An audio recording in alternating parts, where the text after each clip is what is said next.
Hello, I am Adriana, and I'm going to share with you how to have meaningful recreation and leisure in your life, and tips and tricks on how to cultivate your moments.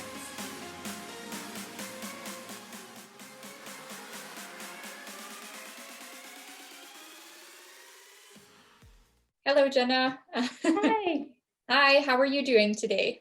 I'm doing well. Thanks for asking. How about yourself? I'm doing good as well. Thanks so much for coming this morning. I'm excited to get into this conversation. So first, I am wondering if you want to introduce yourself and tell us a little bit about you. Sure. Yeah. So my name is Jenna. I currently live in North Vancouver. I'm the senior rec therapist slash supervisor of the rec therapy department. So I oversee around 9 rec therapy assistants and 2 other rec therapists. I'm originally from Ontario. I'm an only child. I've been a dancer all of my life. I've lived a very active lifestyle from swimming, playing baseball, playing hockey, being a competitive dancer. So I think my journey has really influenced, me being a rec therapist. I was the previous president-elect for the Canadian Therapeutic Recreation Association. I love giving back to the profession. I love being involved in the profession. I'm also a part of the BCTRA, so it's the British Columbia Therapeutic Recreation Association. I'm a part of their education committee. So yeah, just really involved. I'm really passionate about dance and movement, and I really love teaching. I really love being able to share, I guess, my knowledge, share my resources, and really try and help the profession move forward. That's awesome. I have a few follow-up questions now, Yeah. listening. I guess the first one is, what client population is it that you work with? So I work with older adults in long-term care. Awesome. But at my facility, we've got quite a variety of population. We do have some individuals who aren't able to function independently at home, whether it's mental health, whether it's spinal cord injury, whether it's just continuing a complex health. Such as like being on a trach or a ventilator. So we've got quite the complex care. Awesome. Yeah, sounds like a wide variety for sure. And then you talked about, your recreation therapy journey, and I find that's so common in our profession of, having all of these passions. We're multi-passionate people, and then finding rec therapy and being like, oh my goodness, it all aligns. Yeah, so I agree and can relate to that one too. And I'm wondering, you talked about how dance and movement is a huge part of your life, and I'm wondering if you've incorporated this into your own practice. Yeah, absolutely. More recently, I would say I'm incorporating more movement-based, I guess, programs. I mean, I've always been, I guess, um, connected to physical activity and the importance of physical activity. So even when I was a rec therapy or assistant, I would feel more comfortable doing those kinds of programs. But now that we can get back to some more typical rec programs pre-COVID, I brought back like a dance fit group that I'm leading, and that's kind of helping me get out of bed in the morning because it's something that I get to facilitate and something that I get to create. So it's kind of new. It's always been there, but yeah, I'm trying to bring more of that uh, for my residents. That's awesome. Yeah, I think our residents can really benefit and our clients can really benefit from, us bringing our passions into our practice. So that's awesome. I know you also mentioned education and having been on the British Columbia Therapeutic Recreation Association as well as CTRA. So that's so awesome. I really think education is so important and continued education because our profession is still new, and regardless of the profession, it's always ever changing. We can think of, COVID and how it's changed so much in that even. Absolutely. And there's so much value just to attend conferences, whether it's networking, whether it's seeing what other, practitioners are doing, so that you can add, that to your toolkit and to consider, future possibilities. So even if I've attended, a similar session, I can still take a lot of information from a similar topic. And I always try and look at, what did I really like about this person and how they facilitated, and how do I want to take that characteristic with me home. So even if I didn't necessarily like the content, I try and look at how did that person show up as a facilitator? What strengths and abilities does this facilitator have that I want to embody? That's so awesome. Just incorporating the strength-based approach in there. That's so Mhm. awesome. And I think it's so true. And that's why, I'm probably going to have guests with very similar topics, but I think it's really, bringing our own lived experience and personality into it. We really change the topic and change what we say and how we say it so that, to one person, it may be a lot more impactful. So that's awesome. Um, Another question I have is, what does meaningful recreation and leisure look like to you? Yeah, great question. But what might be meaningful to me may or may not be meaningful to you. So, meaningful recreation and leisure to me means seeking out opportunities where I can be my most self, where I can be my best self. Opportunities where I can feel connected, either with people, with nature, with my passion, with my strengths. So for me, it's all about connection and being and just being me. Yeah, that's so awesome. And I think that's so important to, be our authentic self. And I think in amongst that, not only is it different from person to person, but I guess also it can be different across our lifespan. Because I know what was meaningful to me even a year ago has shifted, especially from COVID. But just in general, as we age, different things become meaningful and different things become less meaningful. So that's awesome of, authentic self. And that's so true and ever changing. So I Mhm. appreciate you sharing that. Yeah. Awesome. So next, I really want to get into, what you have in your background. So I know that you have completed your master's at Brock University, and you put out an amazing research article. I actually have it right on my second screen here. So it's exploring exploring professional quality of life among therapeutic recreation professionals working in long-term care homes. So I'm wondering if you can explain to us really what professional quality of life is, because I hadn't heard of this term before. Yeah. So professional quality of life is quite a dynamic construct. So if you actually look up professional quality of life, it's technically a measurement tool, and it's to assess. Well, I wouldn't say assess. It's to see to the extent of the experiences of compassion fatigue, burnout, and compassion satisfaction. So it's like a three-prong, essentially, construct that kind of just helps you check the pulse on where you're at. Are you experiencing trauma? Are you feeling just really burnt out where you are so tired that you're tired as tired?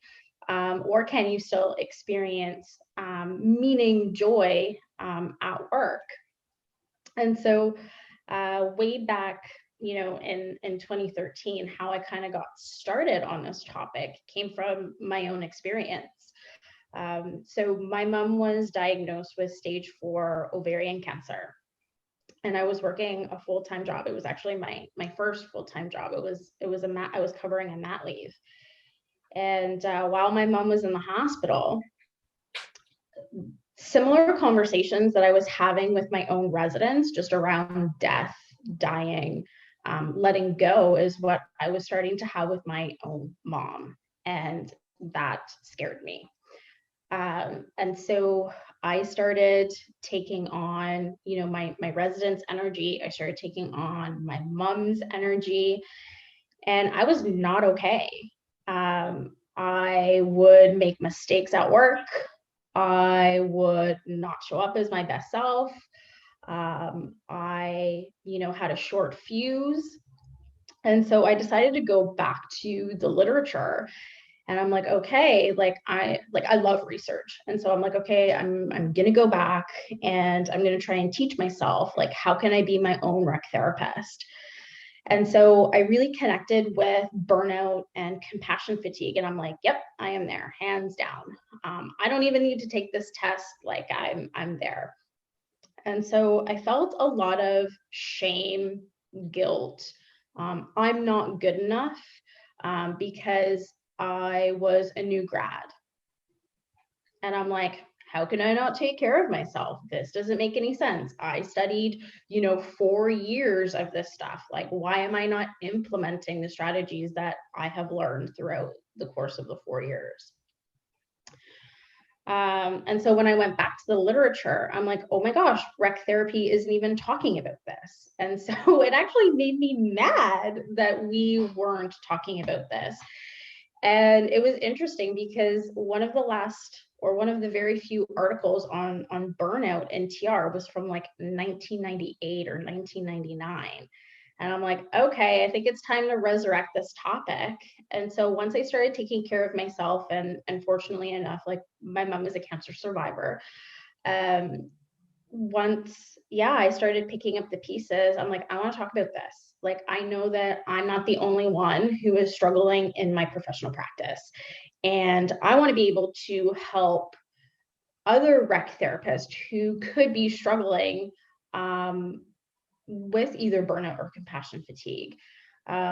So that's when I applied for my master's, and I wanted to dive deep into, well, at the time, I wanted to dive deep into compassion fatigue. But then as I continued to explore and look, I'm like, no, like, I want it to be broader. Like, I know that I can still have moments in my practice where I experience joy. And so I know that compassion fatigue burnout can coexist with compassion satisfaction, and that professional quality of life is your perception and your ability to harmonize the good, the bad, and the ugly. I just want to start by saying, like, thank you so much for sharing your experience and, how you began your master's and what really led that passion. And you can really see that when you're writing that you were so passionate about the topic. And, you said you started this in 2013, and here again in 2020, 2021, it's still so relevant. And before finding this, I had no idea. And so this really validated how I felt. So I completely agree of, how it can help others. You talked about how you can be your own rec therapist. And I know I put that cap on as soon as I learned about rec therapy last year. And then this year, when I was burning out and when I was dealing with compassion fatigue, go back and relearn that. So I really resonate with that feeling of shame and guilt and not feeling good enough. I'm also soon to be a new grad.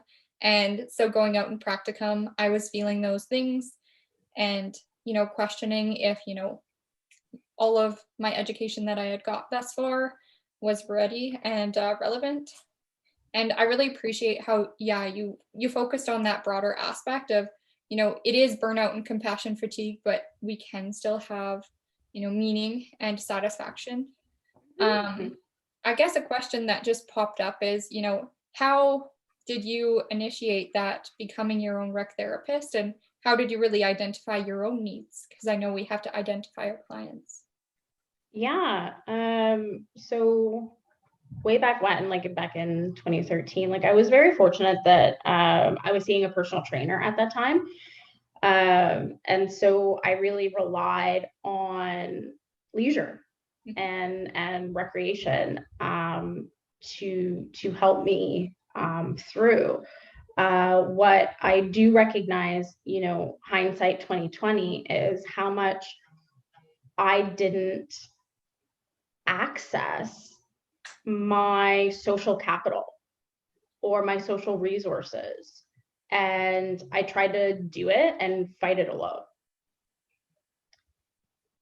So for me, picking up the pieces was being like, okay, I clearly need help, and it's okay to seek help, and it's okay to ask for help. And I think that that was the biggest game changer for me, because I was often, quitting, or not quitting, but canceling on my personal trainer, or I wouldn't go out and hang out with my friends. I mean, I used to go line dancing almost every Wednesday and sometimes every Saturday, and I even stopped doing that. So yeah, so I think the biggest game changer for me was seeking out my social contact and being like, okay, it's just one day at a time, and I'm just going to go from there. Yeah, I completely agree. And I, felt that same withdrawal, especially, for me with the winter. I tend to withdraw a little bit anyways, but yeah, I think social connection and just having that support system is so vital and so important. So I appreciate you sharing that. And I know you also mentioned, being your best self and having that be so important to, providing care and being your best self for others. I can think of, and I, always reflect on the analogy of the bucket filling concept of, we can't pour from a empty bucket. An empty. Mm-hmm. Yeah. So I really appreciate you sharing that, and I can really relate with that. And I think this is such a important and vital conversation. Well, I mean, even on like an airplane, they say you put on your oxygen mask first, right? And then you help others. So I knew in my own experience that I wasn't putting on my oxygen mask, and I tried helping others before I actually took care of myself. Yeah, I completely agree. And I think that's a common default that we have in helping professions. We're just so caring and empathetic individuals that we always want to help people, but I often at least, help myself last. And, it should be the flip side around so that we can, be our best selves for our clients and really just our family and others in the community. Yeah, because as rec therapists, I think we're so focused on other people's quality of life that we don't take a hot minute to think about our own, and and think about, how does Jenna want to show up today, and how can I just show up the best way possible, because I know that my residents pick up on my energy, and sometimes they actually mirror how I'm thinking and feeling. I completely agree. Yeah, such a good point. So next, I really want to talk about, in this research, what did you find? What were your findings for professional quality of life, and how it relates to recreation therapists in this research, specifically to long-term care? Yeah, so funny story. I actually had to go back and read my master's thesis. It's been quite a while since I've read it, and I've kind of moved on a little bit from it. I mean, I've presented on it like several times, either at conferences or webinars, but sometimes when some time has passed, you're like, oh no, I don't really remember. So I actually had to go back and read it. Appreciate that. The first kind of key, I guess, theme or narrative thread. So I guess to give context, like the methodology that I used was a narrative inquiry. So I asked them to tell me stories about different experiences that they've had throughout their journey as a rec therapist. And then I just kind of asked questions pertaining to stress, burnout, joy. And what I found was that rec therapists are so entrenched in their own philosophy. So their why.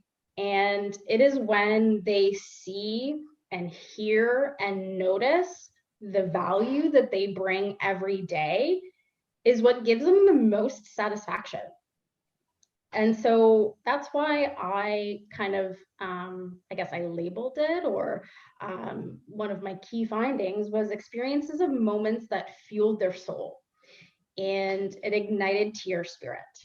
And so what I mean by that is that when you are with a resident and you see them experiencing joy and you feel that connection, that is when you can be your best rec therapist, or when you feel you are your most rec therapist.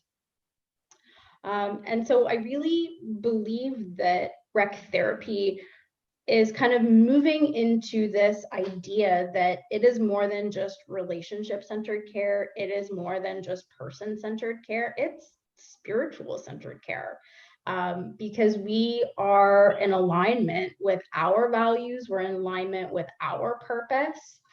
And when we have more of those experiences, that's when, yeah, we feel great about the work that we do every day. And then we want to go on and help others. So it's that ripple effect. Yeah, I love that terminology, and I wrote it down of spiritual centered care. I think that's so true of, I completely agree with that of, when we can provide the best care and when we are seeing the help we are providing for our clients, that's when we're feeling our best. I completely agree on that. And that's such an interesting topic. Do you have anything else you could share about, spiritual centered care? I've never heard of this term, and I think it's really I mean, I've borrowed it from nursing. So they actually talk more about it than I think TR practitioners talk about it.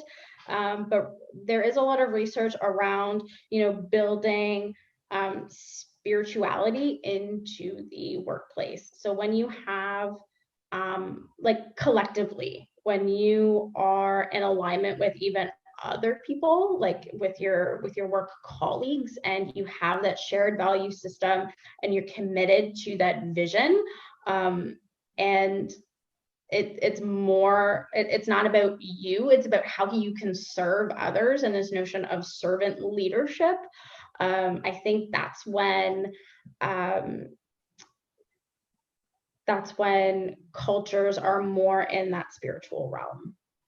That's so interesting. I appreciate you sharing that, and I'm gonna have to research that after. I guess while you're talking about this, because it has been several years since you put this out, have you seen a shift or a change at all? Or do you think anything has changed since this has come out? Well, I'm doing a new article, or I'm working on COVID-19 and professional quality of life research right now, and it's very similar findings. It's similar findings. So even in the face of adversity and struggle, I think we are still in alignment with our values, or we seek out opportunities to remain in alignment with what we truly believe about what we have to offer as rec therapists. Yeah, that's so interesting. I guess for me, what's coming up is I wonder if it's now a little bit more challenging to, be able to provide that and be able to have that communication. But, working in the field the last 10 months, I've really recognized that people are so much more willing to talk about that and have those deeper conversations. Yeah, I wonder if you have any thoughts about that, of if it's been more challenging in your eyes or just about the same to get that experience with our I clients. mean, I think it's a different kind of challenge. We kind of had to reinvent our services in some regard, where a lot of our big groups, or a lot of our kind of go-to programs kind of got taken away from us. And I think we were again dealing with guilt and shame, because we felt like we were robbing joy of our residents, right? So activities that they used to enjoy doing, we couldn't do, or even the restrictions of coming out of their rooms, and even having basic socialization. Like during COVID-19, like if you think about like Maslow's hierarchy of needs, it was basic safety and bare bones type of, I guess, care that we were focusing on. I know for myself and talking to other professionals in the field that COVID had led to that burnout and compassion fatigue, like a relapse of that. Absolutely. And, I think we experienced a lot of trauma, like witnessing trauma. Like I remember a resident who had severe dementia, and she couldn't understand why she couldn't be with her family. And she would be so upset. Like it didn't matter how many times, like, and she was a nurse. So you tried to have a conversation with her around, a virus and it's temporary and all these things. And she was just in clear distress, like clear distress. And so I would go home and I would start crying and thinking about, oh my gosh, like I can't even see my family, and, how upsetting that could be. I mean, I even wrote on a Post-it note, I actually have the Post-it note, and it says, my parents won't die alone. They will be with me, because I saw a lot of residents who had passed away, and they were alone. And that was kind of a line in the sand for me, that I didn't want that for my family. I completely agree of, it's so hard. And I noticed with my clients that they were feeling like, oh, like it's me, like what's wrong with me? Why can't they see me? And they thought, there was something wrong with them, which is so heartbreaking in amongst itself as well. And I can definitely relate to the clients and relate to you on feeling sad about that, because I'm sure, you moving from Ontario to BC, I moved from BC to Alberta, so I'm away from my family too, and it's so challenging, not being able to, Mother's Day weekend this weekend, not being able to see my parents and my mom. Yeah, definitely very challenging. Mm-hmm. And yeah, it was just really an emotional time, but yeah, not easy. Yeah, completely agree. I know we've talked a lot about, professional quality of life and that for recreation therapists. I'm wondering, those three concepts, if you feel that they could be applied to other professions, and really how professional quality of life plays a role in other professions' lives. Yeah, so professional quality of life is actually a term used for any helping profession. So it's not, a rec therapy term. It's not a nursing term. Like it is a transdisciplinary phenomenon.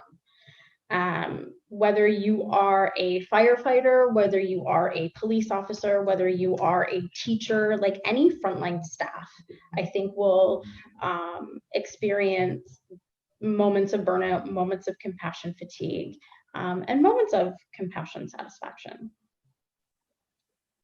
Yeah, that's very interesting. I think when it's coming up and when we're talking about helping professions, I can also think of, you know, parents and caregivers being under that role as well as a helping profession. And even though, it's not a profession to be a parent, or a family caregiver sometimes isn't seen as a profession, but I think these concepts are very prevalent in the realm of parenting and also caregiving as well.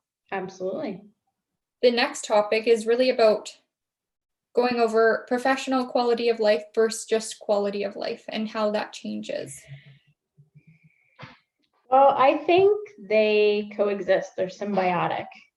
How I show up, at work very much, I think, is determined by my own quality of life. And if I'm, taking care of myself, and if I'm, getting enough sleep, if I'm, feeding my body fuel that will help me be my best self. So I think they're symbiotic. I don't think you can clearly draw the line in the sand. I know that they say that you should have work-life balance. I agree to some extent, like having boundaries, but I think they just coexist. Yeah, speaking of that, I took a quote from yours, that you shared. on your Instagram page, and it says, "There is no such thing as work-life balance. The balance has to come from within you," and it's by Jack Welch.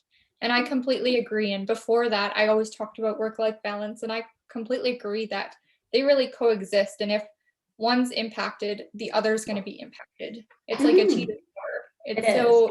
so heavily connected. And I also think that rec therapists can, bring forms of recreation, leisure, and play into the workforce, right? Like I'd like to believe that we are experts in those areas. And so why not model it? So what I'm finding right now is that I'm being more silly at work. I am trying to integrate more humor. I am dancing more with my residents. So I think if we bring more of ourselves and bring more of what we know about recreation and leisure and play into the workforce, I think we can really be, change makers in supporting a really positive work environment. So kind of going back to my research findings, I found that culture plays such a huge role in your perception of professional quality of life. So do you have, a supportive environment where you can have courageous conversations with people? Can you seek out help? Do you feel valued by your manager? Things like that, or even like incivility in the workplace, like bullying or talking behind each other's backs, like that just sucks the joy out of going to work every day. Yeah, I completely agree, and definitely plays a role in burnout and compassion fatigue when, you're doing so much, or as much as you can at the time. And if you're not getting that support or people are talking behind your back, that can definitely play a part of your quality of life and then also lead to your professional quality of life completely. Mm-hmm. Um, you mentioned being more of yourself, and I think this is so important for, not only the staff and creating that culture, but also for our clients and how, we can be more relatable to them of, showing up as ourselves and being able to, keep those professional boundaries, but also be able to relate to them Mm-hmm. and share our experiences in a professional way still, of course. Absolutely. um, but being able to share that and really connect on a deeper level and make them feel validated and normalized for having those emotions. Being human. Exactly. Yes, being human for sure. I completely agree. Thank you. I guess next, talking about all these professional quality of life and quality of life, I'm wondering if you have any strategies or suggestions for implementing or creating a better professional quality of life.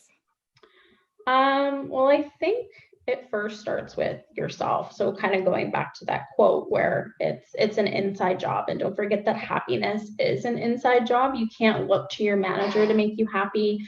You can't, rely on, your colleagues always making you happy. Like if you can't find, happiness at work, then you might need to do a little bit more self-reflection. So I guess my recommendation would be, yeah, start journaling, start meditating, think about what are those hobbies, passions that you can better connect with, that can help you be you and how you can show up every day. Now, mind you, like meditation, even aromatherapy or like positive affirmations or whatever habits that I choose to do or rituals or practices that I choose to do that may or may not serve you. But you do need to be in alignment with what does serve you. And the more that you are in alignment with that, I think the more equipped that you will be and the more resilient that you can be. I completely agree with that. And it's definitely an inside job. We can't look to our clients to make us happy or provide us with, a ton of input in sense of, making us feel happy. It's great if, we're making an impact and that's what helps us be happy, but definitely an inside job and having to be able to self-reflect. I think another part of it, and I know you shared this on your Instagram post of, 5 different strategies of professional quality of life. And they definitely heavily play into, our personal quality of life. And so you mentioned movement, nutrition and hydration, unplugging from technology, sleep, and then seeking out a mentor or professional. And I think these are so important and, help us in building up our personal self. Like we were talking about before, filling our own bucket. Um, and I can really think of you sharing about, doing meaningful recreation and leisure in our lives. And then I also want to stop for a little bit and talk about boundaries and professional boundaries and how that can really play into effect when we can talk about professional quality of life. Yeah. So, I mean, I'm a people pleaser. And so I love saying yes and being the yes person. Or how can I help you? Like that. I like doing that. And so it took me a lot of time to kind of find that voice to be like, no, I can't take that on. It is just too much. Or, you know what, I can't have this conversation with you right now. I need to step away and come back to it maybe tomorrow. And I mean, I've given that advice to my own team where I had a rec therapist, come to me and be like, I have a meeting with our overall manager and I'm not okay. Like I feel nervous. I think I'm going to throw up. Like, I don't know what's going on. And I said, look, like you have every right to say, you know what, I'm just not in the headspace to have this conversation with you today. I'm wondering if maybe we can reschedule for tomorrow. And then that way you can step back and that way you can actually have a healthy conversation with that person. And so I think that was brilliant on her part to actually own that I just can't have this conversation with you. And that helps establish that healthy boundary. I completely agree with the people pleaser. I'm definitely one too. I'm a yes woman and had to, really shift and figure out that professional boundary. And I think that, society kind of makes us out to be, the yes person. If you say no to something, then, in some sense, maybe you'll be punished, restricted in the future, or yeah, exactly.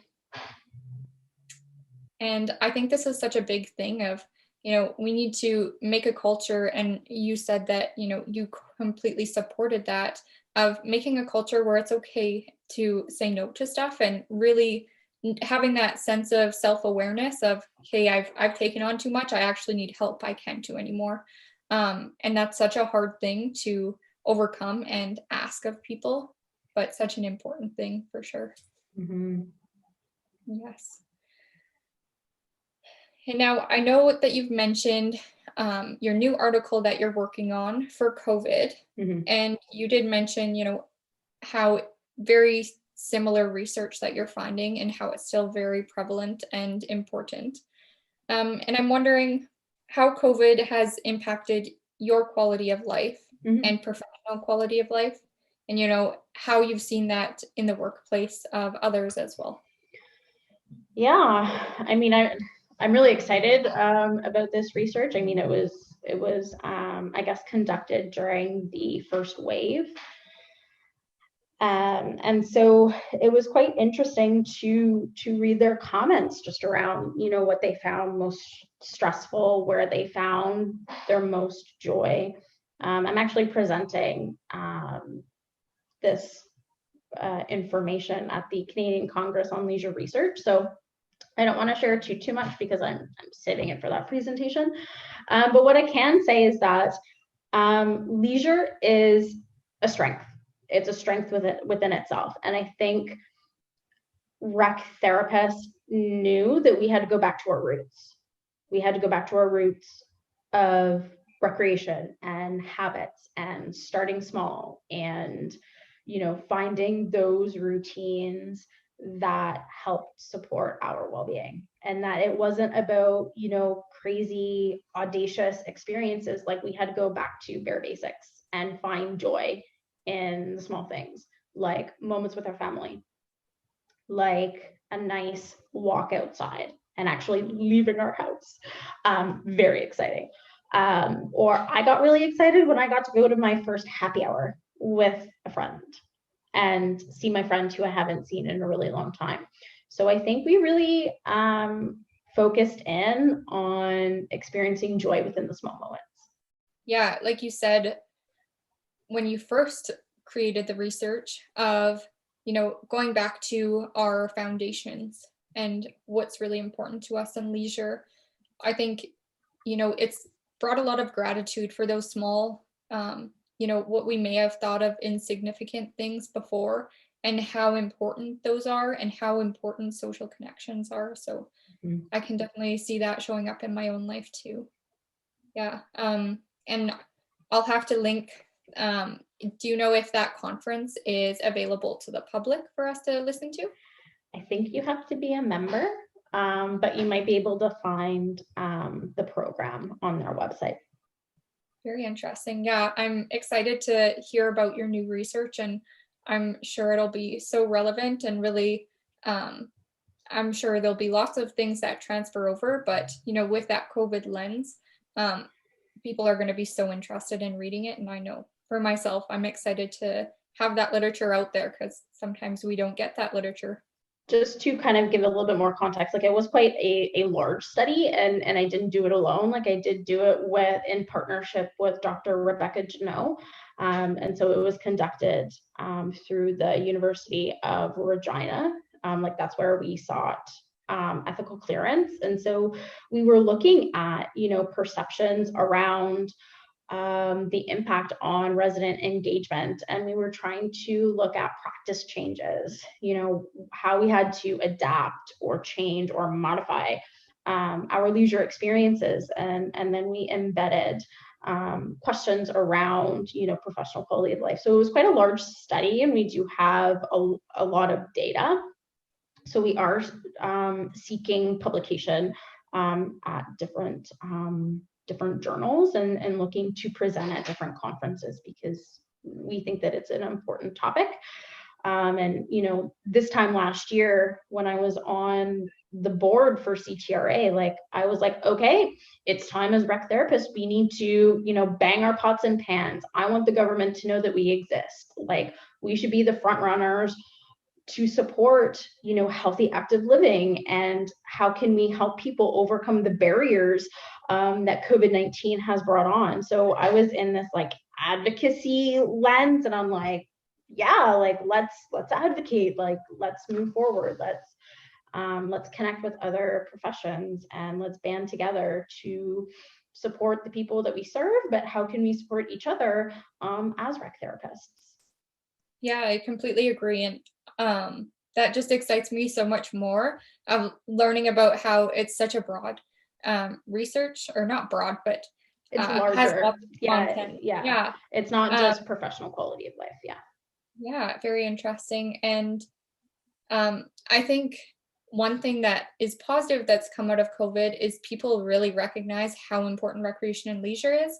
And, it's really blown up in some places of, wow, this is important. And maybe in Canada, because I know in US, there's lots of different rec therapy professionals in different avenues of life. But hopefully that'll bring us some opportunity in Canada too. I'm so excited for that. And then I guess from that research and just from, over a year in COVID now, I'm wondering, how it's impacted you personally and your recreation and leisure lifestyle, and if you have any insights to people, dealing with those impacts. Yeah. I think, based on my own experience, it's shifted quite a lot. I own that I engaged in maladaptive, leisure experiences and things that I'm not proud of. I was never, a person who relied on buying wine during the work week. Usually it would be like, oh, like I would celebrate with friends and we would go for a drink on maybe Friday night and the weekend. But I don't think I have ever relied on alcohol as much than I have in this last year. And it's something that I had to work through, and something that took a lot of self-reflection and a lot of aha moments. And um, yeah, I'm not proud of it. I think I've done like a huge pendulum swing from my maladaptive coping strategies to, picking up the pieces again and starting from scratch and just trying to build daily habits that work for me. And yeah, and now I've kind of launched into the online business world, trying to support and help others, so that others don't feel that they are alone. So that's why I wanted to get into, I guess, wellness coaching, or I consider myself like a quality of life consultant, so that I can share tips, strategies that worked well for me, because I know as helping professionals, sometimes we need our own community, we need our own accountability. And it was again when I connected with an accountability group, that I started to change how I showed up at work, started to change. I mean, I even did, I don't know if you're familiar with it, but it's called the 75-day hard challenge, where you do daily habits. And one of them is to not drink for 75 days. And so I did that. And the goal wasn't to lose weight, like don't like you do, because you have to work out twice. So you have to do a indoor and an outdoor workout, no matter rain, shine, tornado, the works. And it has to be for at least 45 minutes. And you have to read 10 pages of personal development. And you have to drink a gallon of water a day. So I didn't have time for negativity because I was too busy peeing. Sorry if that's TMI. Yeah, that's really interesting, and I just so applaud and appreciate your vulnerability in sharing that. I know I've personally went back on a lot of, for me, negative coping mechanisms of, socially withdrawing and really just stopping doing meaningful things in my life, and really had to, rework that daily habit and routine as well. I'd love to learn more about that habit challenge that you did. I think that's so important, and I think habits are so important in just quality of life in general. Yeah, and I mean, even committing to like one or two habits, like I don't encourage everyone to do that kind of daily grind if they're not really kind of in it to win it. Because I mean, you do have to start from the beginning if you don't consistently do those habits every day. But I mean, it's a good lesson. Like we all have to start somewhere. And the importance of micro habits and the contribution of these micro habits in our daily lives. I know, habits have shifted a lot, and personal expectations have shifted a lot since COVID. But I think habits and healthy habits are still so important to embed and just so important to reawaken. Mm-hmm. I guess that leads really nicely into, what recommendations would you have to share with people to continue their understanding of quality of life, recreation, leisure, or just, I'm going to open it up to any recommendation. Suggestions. Yeah. So we kind of talked about this. So having healthy boundaries, focusing on self-care, but I also believe in this notion of collective care and having, either a group or, a small cohort of people who can be your critical friend, so that when you are having a bad day, you can turn to them. And so I want to kind of talk about this notion of borrowed belief. Now, this isn't my term, like I've totally stolen whoever coined it, but it actually came from an accountability group that I'm a part of. And so we can't, like, we've got resources at our fingertips, whether it's like books, you can go to YouTube, inspirational quotes. And so we can go to this notion of borrowed belief and take inspiration from other people and take inspiration from, people who have been in similar situations that we have, so that we can, pick ourselves up, dust off our knees and keep going.